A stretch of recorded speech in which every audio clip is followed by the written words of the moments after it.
काम आसन लगा के करो। एक है भोजन और एक है भजन। आप कितने अच्छे लगे हैं, जमीन में आप बैठे हैं। कुर्सी पर बैठने वाले हो सकते हैं आपसे कुड़ रहे हो, जल रहे होंगे, हम नीचे क्यों नहीं बैठ पा रहे। शरीर को इतनी लापरवाही के साथ निकाल दिया कि जमीन पर बैठने के लायक ही नहीं रहे। आप बुरा ना मानिएगा, आप में बहुत ऐसे हैं जो नीचे बैठ सकते हैं लेकिन बैठे नहीं है, कोई बात नहीं है, लेकिन बड़े तो आप हैं। आपने हमें यहाँ बैठा दिया, एक परंपरा है, चौकी पर बैठे हैं से चौकीदार बने बैठे हैं, और आप धरती पर है पूरम पट्ट जमींदार है। ऊपर वाले को तो गिरने का भी भय है, नीचे वाले को तो गिरने का भी भय नहीं है बिल्कुल भी। ऐसा जीवन जीना है कि धरती न छूटे।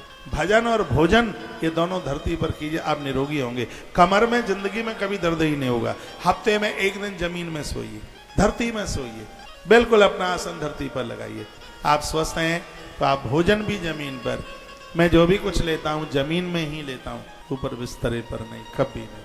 और जमीन पर सोने का अभ्यास है, इसलिए चोटी से लेकर तलवे तक शरीर में कोई पीड़ा नहीं है। मैं आपको देखता हूँ, आप आसन 4 घंटे की कथा में 40 बार बदलते हैं, लेकिन मुझे व्यासपीठ पर आप देखते हैं मेरा कमर का ऊपर का ही शरीर हिलता है, कमर के नीचे का तो ऐसा लगता है कि फेविकॉल के द्वारा चिपका दिया गया। कथा 4 घंटा नहीं 14 घंटा चले, लेकिन फिर भी कमर का नीचे का हिस्सा नहीं हिल सकता। अभ्यास है आसन। जितासनो मन बस में हो जाएगा, आसन जीतिए। जितश्वासो प्राणायाम के द्वारा श्वासें जीतिए। भोगी लोगों की श्वासें खत्म हो जाती हैं, जो दिन में सोते हैं रात को जागते हैं उनकी श्वासें खत्म हो जाती हैं, उन्हें टीबी का रोग हो जाता है, उनके फेफड़े कमजोर हो जाते हैं। जो दिन में सोते हैं रात में जागते हैं उनके फेफड़े कमजोर हो जाते हैं। आपका बेटा रात की ड्यूटी करता है कई बार, तो कहिए बेटा एक बार के लिए पैसा भले ही कम मिल जाए लेकिन ड्यूटी तो दिन की ही होनी चाहिए। परमात्मा ने रात सोने के लिए और दिन जागने के लिए, तो प्रकृति के रूल को हम उसके साथ में खिलवाड़ न करें। जो 9 से 10 के बीच में सो जाते हैं उनका जीवन है डायमंड हीरा।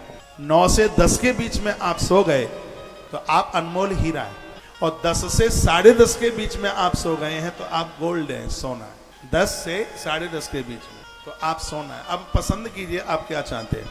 10:30 से लेकर आप 11 बजे तक सो जाते हैं तो आपका जीवन पीतल है, 600 रुपया किलो की पीतल। 10:30 से 11 के बीच में आप सो जाते हैं तो आपकी लाइफ बस पीतल है। और आप 11 बजे के बाद सोते हैं तो आपका जिंदगी 60 रुपया किलो का लोहा बन गया है बस। और मैं तो कहूंगा कि अपने जीवन को डायमंड बनाइए, हीरा बनाइए अपनी जिंदगी को। अंडर 10 o'clock, बिफोर 10 o'clock, 10 बजे आप बिस्तरे पर पहुंच जाए, अपना जीवन देखिए। और सुबह भोर में 3:22 से लेके 3:42 तक का जो 20 मिनट का जो समय है वो ब्रह्म मुहूर्त का, ईश्वर का दर्शन करा देगा। ये समय है सिर्फ 20 मिनट है 24 घंटे में। 3:22 से लेकर 3:42 तक का जो समय है वो बड़ा अद्भुत है अपने आप में। ईश्वर से डायरेक्ट बातें कराएगा। उस समय पेड़ आपसे बात करते हैं, उस समय हवा आपसे बात करती है, उस समय प्रकृति आपसे बात करती है, उस समय आकाश आपसे बात करता है। लेकिन ये समय रोज ऐसे ही निकल जाता है और उस समय की आपने परवाह नहीं की है। उस समय को आप